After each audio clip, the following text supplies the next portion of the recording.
Hello, welcome to my end of semester statistics project on the impact of government policies on Ghana's economic condition. I am Swaliu Dawood, a CS major at Ashesi University. I will start the presentation by giving a quick overview of my topic of interest. Then, I will go over the questions and associations that guided my research. After that, the methods I used to perform inferential tests on my sample of choice. Following that, we will look at the results of these tests and finally discuss my findings of this research.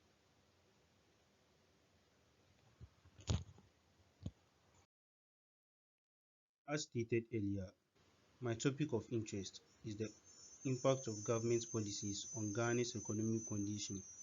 During my research, one thing I realized is that the policies that government makes has a significant effect on its country's economy. Such policies may include the needs of the youth and providing equal opportunities for women. My literature review confirms this claim by stating that there is a strong association between the development level and the fiscal structure.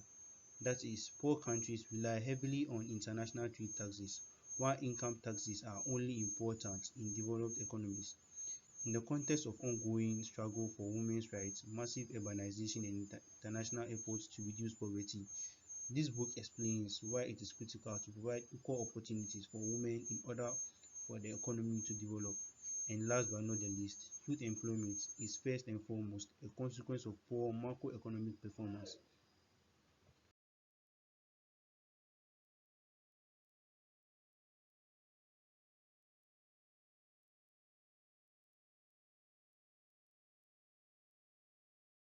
Following the findings of my literature review, I decided on the following research question. How impactful are government policies on the economic condition of Ghana? The associations that are used to test my research questions were: is there an association between policies on the needs of the youth and the living conditions of citizens? And is there an association between the policies on equal opportunities and the present economic condition of Ghana?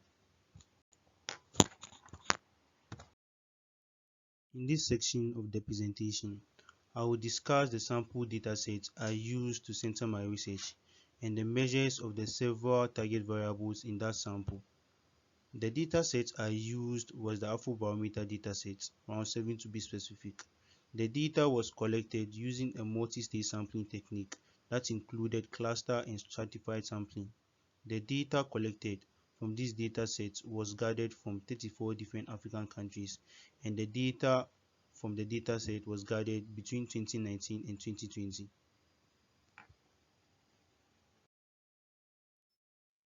Since I was working with a few selected variables from the dataset, I subsetted my work to the variables I'll be working with, which are Q4A, Q4B, Q56R, and Q56Q. Also, the data was further subsetted to focus only on Ghana, and each variable was further subsetted to fit my study once the sample was subsetted.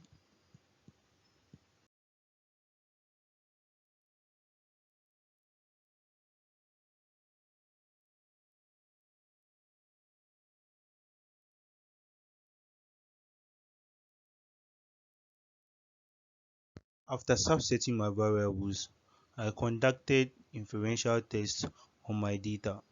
Since both the explanatory and response variables I'm working with are categorical, I used Pearson's chi-square test for independence as the test statistic.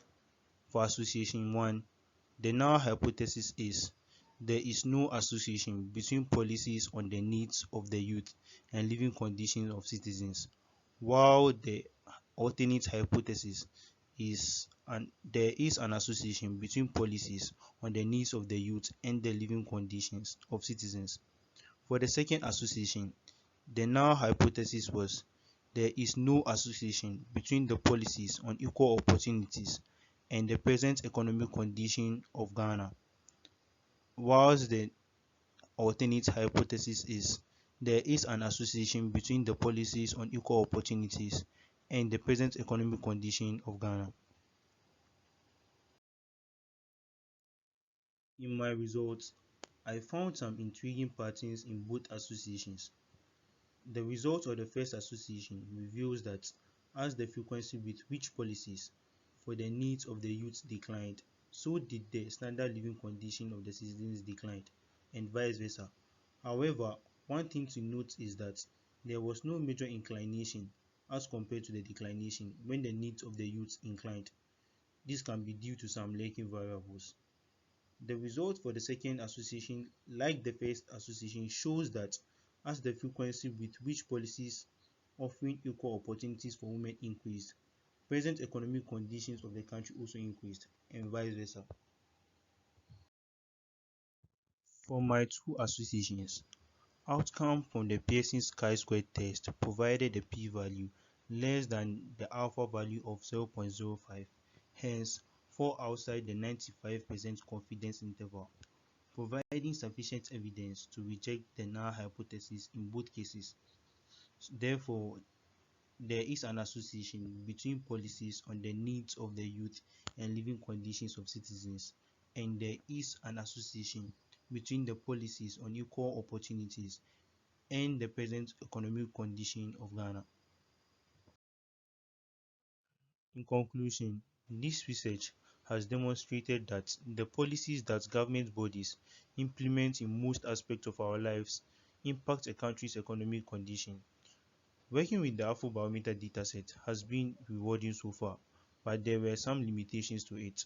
For example, most of the objective variables I was working with were based on the respondents' opinions rather than an objective index.